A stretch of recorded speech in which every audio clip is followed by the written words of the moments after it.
أستغفر الله العظيم أستغفر الله العظيم أستغفر الله العظيم أستغفر الله العظيم أستغفر الله العظيم أستغفر الله العظيم أستغفر الله العظيم أستغفر الله العظيم أستغفر الله العظيم أستغفر الله العظيم أستغفر الله أستغفر الله العظيم أستغفر الله العظيم أستغفر الله العظيم أستغفر الله العظيم أستغفر الله العظيم أستغفر الله العظيم أستغفر الله العظيم أستغفر الله العظيم أستغفر الله العظيم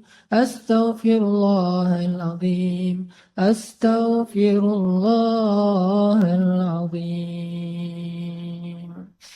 أعوذ بالله من الشيطان الرجيم بسم الله الرحمن الرحيم الحمد لله رب العالمين الرحمن الرحيم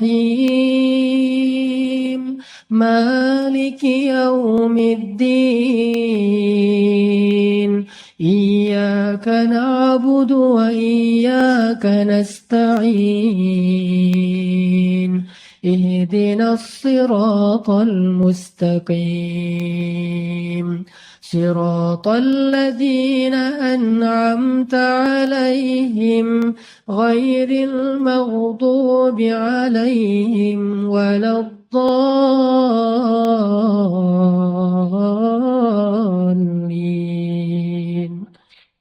الحمد لله حمدا كثيرا طيبا مباركا فيه الحمد لله على نعمة الإيمان الحمد لله على نعمة الإسلام الحمد لله على نعمة القرآن اللهم اجعل القرآن ربيع قلوبنا اللهم نور حياتنا بالقرآن اللهم نور قلوبنا بالقرآن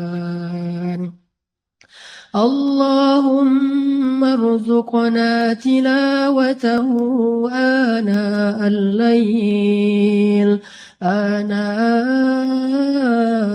الليل وأطراف النهار اللهم اجعلنا من عبادك الصالحين اللهم اجعلنا لك ذكارين اللهم اجعلنا لك شكارين إلهنا يا الله يا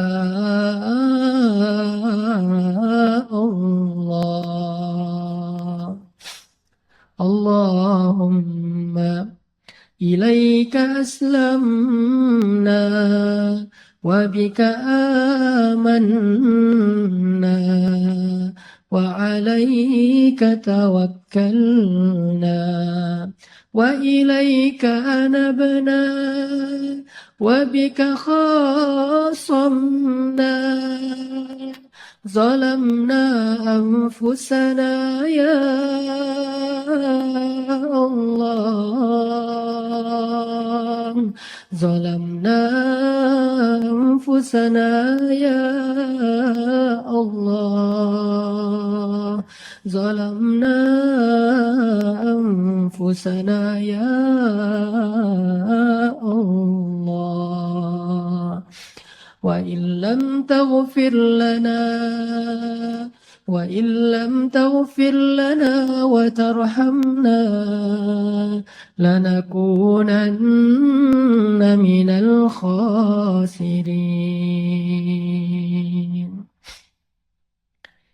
Ilahana ya Allah, Engkaulah Tuhan kami yang Maha Pencipta. Engkaulah Tuhan kami yang Maha Memelihara.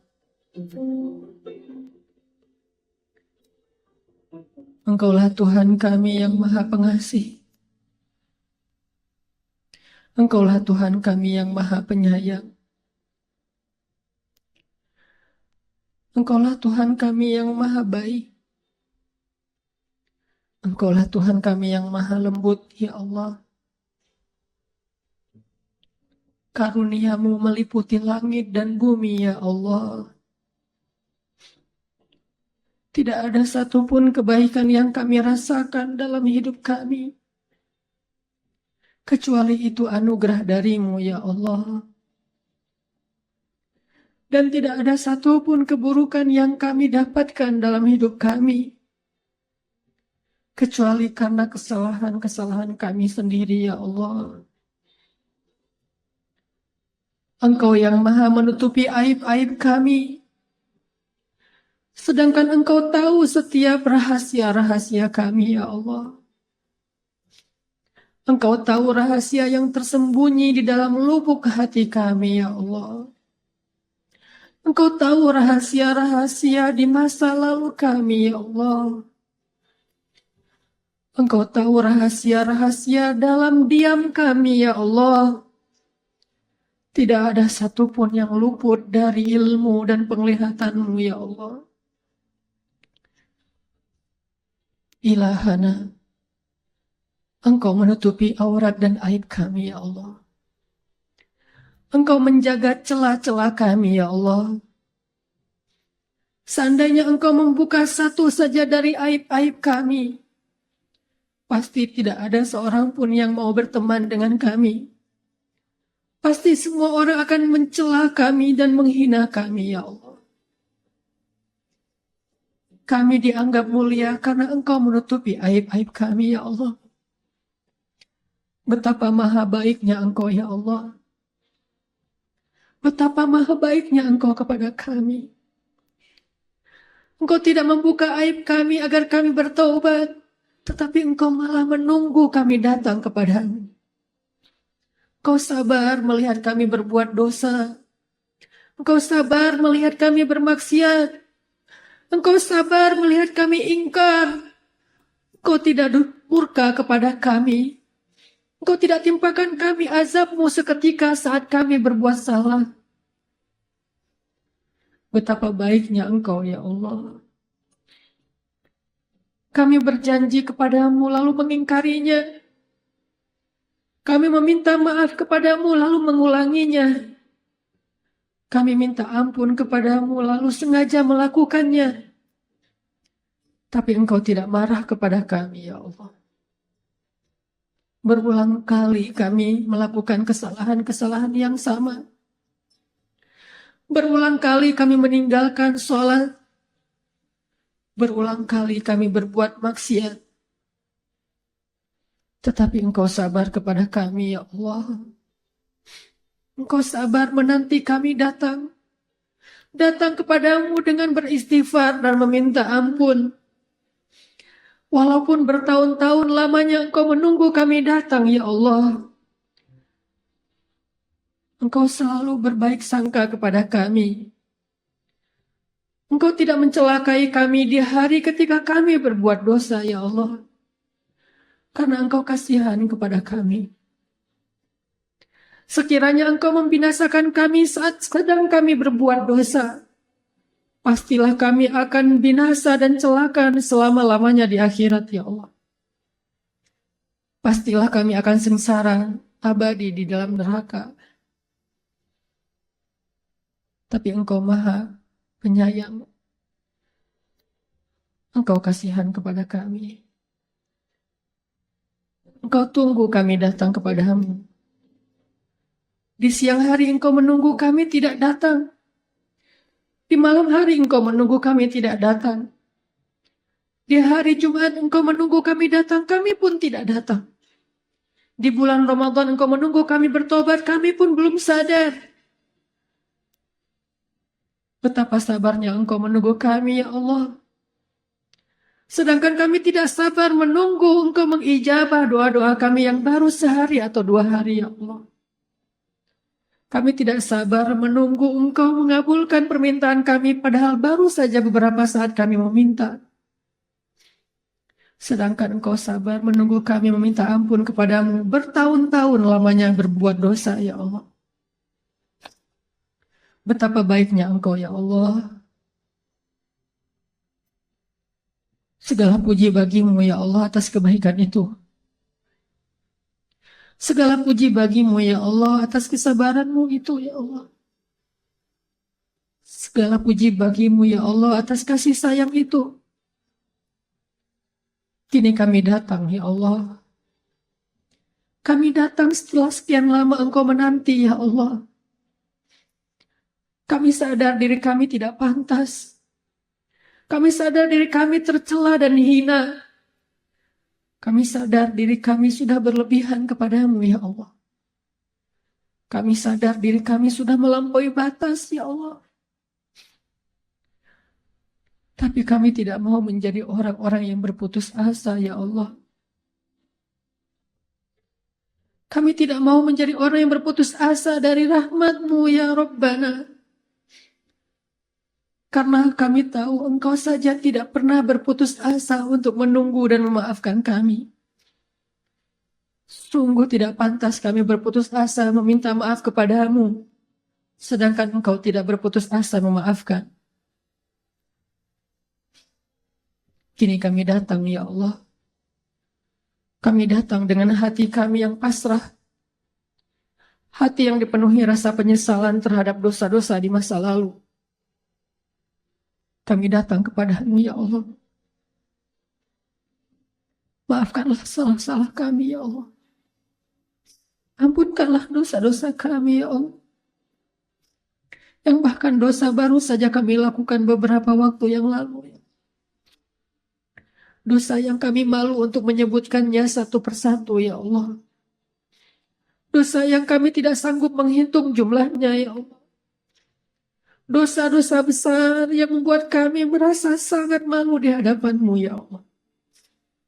Ampunkan dosa-dosa kami, ya Rabbana. Kami pernah meninggalkan sholat sekian kali banyaknya, ya Allah. Padahal kami tahu sholat adalah yang pertama dihisab nanti di akhirat. Maafkanlah kesalahan-kesalahan kami. Kami pernah durhaka kepada orang tua kami, ya Allah. Kami durhaka kepada ibu dan ayah kami, ya Allah. Kami menyakiti perasaan ibu dan ayah kami. Pernah ibu kami menitikan air mata karena sedih. Karena dosa dan kesalahan kami, ya Allah. Pernah ibu kami menangis diam-diam setelah kami membentaknya, ya Allah. Pernah ibu kami menangis diam-diam setelah kami memarahinya, ya Allah. Ibu kami sakit sendiri di rumah dan kami tidak datang menjenguknya, ya Allah. Ibu kami menelpon kami tetapi kami tidak mengangkat teleponnya karena alasan sibuk, ya Allah. Kami jarang datang menemuinya di rumah, ya Allah. Dengan alasan tidak punya waktu, ya Allah. Padahal kami punya waktu untuk jalan-jalan dengan keluarga kami sendiri. Jalan-jalan dengan teman-teman kami. Kami punya waktu untuk bermain. Tetapi kami beralasan tidak punya waktu untuk menemui ibu kami, ya Allah. Sungguh kami durhaka kepada orang tua kami, ya Allah. Maafkan kami, Ilahana. Janganlah Engkau murka kepada kami, ya Allah. Janganlah Engkau berpaling dari kami, ya Allah. Janganlah Engkau cabut rahmat-Nya dari hidup kami, ya Allah.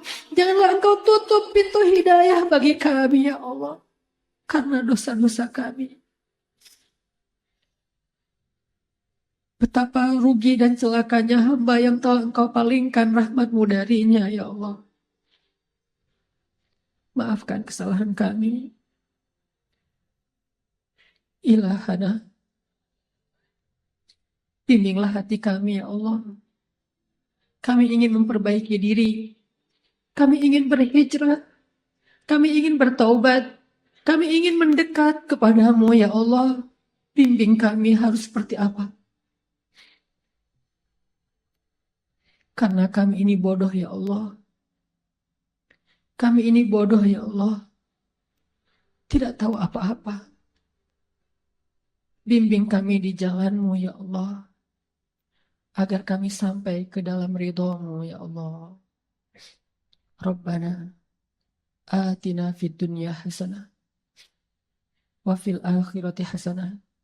Wa qina adzabannar. Subhanakallahumma wa bihamdika.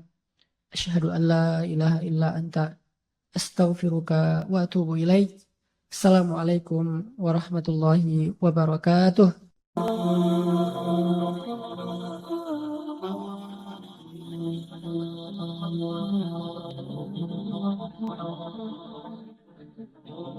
Sejak Rasulullah wafat, berkali-kali Bilal minta izin kepada Abu Bakar untuk ikut jihad dan gak pulang lagi ke Madinah, pengen tinggal di tempat yang lain. Udah gak kuat lagi berada di Masjid Nabawi. Karena orang yang dia cintai telah wafat. Tapi gak diizinkan oleh Abu Bakar sampai akhirnya setelah sekian lama membujuk Abu Bakar bisa diizinkan, pergilah Bilal dan akhirnya Bilal tinggal di Syam. Kalau sekarang Suriah. Di sanalah Bilal menikah. Jadi selama ini dia asik dengan cintanya kepada Rasulullah sehingga nggak sempat mikirin pernikahan. Baru berangkat ke Syam, sampai di Syam Bilal menikah di sana. Menikah di sana, hidup di sana sampai setelah beberapa tahun berada di Syam, akhirnya bergantilah pemerintahan dari masa Abu Bakar ke masa Umar bin Khattab. Setelah beberapa tahun di Syam, pada suatu malam Bilal menangis. Malam-malam dia bangun nangis, gerung-gerung gitu kayak anak kecil. Istrinya nanya, "Ya Bilal, ada apa? Ada apa? Kamu mimpi buruk?" "Enggak, justru ini mimpi baik." "Mimpi apa?" "Aku mimpi ketemu dengan Rasulullah SAW." Dan Rasulullah bersabda, "Siapa yang melihat aku dalam mimpi, berarti dia melihat aku dalam kenyataan." Aku bertemu dengan Rasulullah di dalam mimpi dan Rasulullah berkata, "Ya Bilal, kami rindu kepadamu. Sudah lama engkau tidak mengunjungi kami, ya Bilal." Setelah bangun dari mimpi itu, Bilal semakin rindu kepada Rasul, merasa bersalah udah lama gak menjenguk Rasulullah. Akhirnya Bilal pun memutuskan untuk, kalau bahasa kita mah umroh, memutuskan untuk ziarah ke makam Rasul. Berangkat Bilal dari Syam, umroh ziarah ke makam Rasul. Melihat Bilal masuk lagi ke kota Madinah, penduduk Madinah itu berasa seperti hidup lagi di zaman Rasul. Senang gitu, dan Umar sangat senang dengan kedatangan Bilal. Sehingga selesai Bilal sholat, selesai Bilal ibadah-ibadah sunnahnya, termasuk menjenguk atau berziarah ke makam Rasul dan Abu Bakar. Kemudian Umar berkata kepada Bilal, "Ya Bilal, sudah lama kami tidak mendengar suara azan darimu. Tolong kumandangkan sekali lagi azan seperti engkau mengumandangkannya di masa Rasul. Kami rindu ingin merasakan suasana di zaman Rasul." Benar Bilal, kata para sahabat yang lain yang ada di situ. Umar, kemudian Abdurrahman, beberapa orang sahabat, "Ya Bilal, azan, kami ingin mendengar suaramu seperti dulu kami mendengarnya di masa Rasul." Kata Bilal, "Saya tidak akan kuat." Kata mereka, coba dulu kamu usahakan karena kami ingin sekali mendengarnya. "Saya tidak akan kuat. Cobalah wahai Bilal demi kami supaya kami bisa semangat lagi dalam beramal soleh mengikuti perjuangan Rasulullah." Akhirnya karena udah dipaksa terus, Bilal pun mengumandangkan azan. Allahu Akbar, Allahu Akbar. Kota Madinah kaget mendengar suara Bilal. Orang-orang yang ada di rumah semuanya mengatakan, apakah Rasulullah sudah bangkit kembali? Apakah Rasulullah sudah bangkit kembali? Mereka semuanya kaget dan bahagia. Seolah-olah Rasulullah sudah bangkit dari kematiannya. Seperti Isa seolah-olah diturunkan kembali setelah dia diangkat ke langit. Satu kota Madinah tuh kaget bahagia gitu. Kayak seorang ibu yang kehilangan anaknya tiba-tiba mendengar suara anaknya dari jarak dekat dan ingin dipeluk segera anaknya itu. Saking rindunya mereka kepada Rasulullah. Allahu Akbar, Allahu Akbar. Pasar yang tadinya ramai tiba-tiba sepi mendengar suara Bilal yang masih sayup-sayup. Asyhadu an la ilaha illallah. Semuanya berlari keluar dari tempat-tempat kerja mereka, dari pasarnya, dari rumahnya, semuanya berlari ke masjid, ingin memastikan apakah Rasulullah sudah dibangkitkan kembali. Bahagia semuanya. Apakah Rasulullah sudah dibangkitkan? Apakah Rasulullah sudah hidup lagi? Semuanya bertanya dengan pertanyaan yang sama. Asyhadu an la ilaha illallah. Semuanya semangat datang ke masjid, ngumpul, ramai banget. Kemudian ketika Bilal mengatakan, Asyhadu anna Muhammadar Rasulullah. Asyhadu anna. Gak sanggup lagi Bilal, berhenti di situ. Kemudian Bilal menangis dengan suara nangis yang luar biasa kerasnya. Lalu satu masjid menangis, lalu satu kota Madinah menangis. Sehingga para ulama mengatakan, tidak pernah kota Madinah menangis sedahsyat mereka menangis hari itu kecuali ketika Rasulullah wafat. Cuma 2 kali menangisnya kota Madinah paling dahsyat. 1 hari ketika Rasulullah wafat. 2 hari ketika Bilal kembali mengumandangkan azan dan mengucapkan asyhadu anna Muhammadar Rasulullah. Semuanya menangis. Semuanya merasa kehilangan Rasulullah. Semuanya merasa bahwa mereka ingin kembali di zaman ketika Rasulullah masih hidup. Lalu mereka bertanya setelah semuanya selesai menangis, ya Bilal, kenapa kamu tadi menangis? Kata Bilal, dulu biasanya kalau saya selesai mengumandangkan azan, saya akan datang ke hujrahnya Rasul. Hujrah Rasulullah itu kamarnya Rasul, rumah kecilnya Rasul. Selesai azan saya akan datang ke rumahnya Rasulullah dan memanggil, ya Rasulullah, as-salah, as-salah. Rasulullah nggak keluar sampai mendengar suara Bilal memanggil beliau secara khusus. Udah selesai azan, Bilal manggil Rasul, ya Rasulullah, as-salah, as-salah. Baru Rasulullah keluar dengan wajah berseri-seri. Sekarang bagaimana saya akan memanggil Rasulullah sedangkan Rasulullah sudah bersama kekasihnya yaitu Allah Subhanahu wa Ta'ala. Menangis lagi satu masjid, satu kota Madinah. Pokoknya hari itu adalah hari berkabung sekota Madinah. Hari menangisnya kota Madinah, saking rindunya mereka kepada Rasulullah. Bagaimana dengan kita ketika mendengar suara azan dan muazin mengucapkan nama Rasulullah Sallallahu Alaihi Wasallam? Di situ kelihatan apakah kita mencintai Rasulullah lebih dari apapun juga setelah Allah Subhanahu Wa Taala. Kalau tidak, fatarabbasu, hati-hati. Kalau tidak, fatarabbasu, tunggu aja. Na'udzubillah min dzalik. Berarti masih ada kemunafikan dalam hati kita. Bagaimana kita, apakah hati kita merasa gemetar, bergetar ketika kita mendengar suara seseorang mengatakan Muhammad Sallallahu Alaihi Wasallam, Rasulullah Sallallahu Alaihi Wasallam. Apakah hati kita bergetar seperti bergetarnya hati seorang kekasih ketika mendengar suara kekasihnya, nama kekasihnya disebutkan?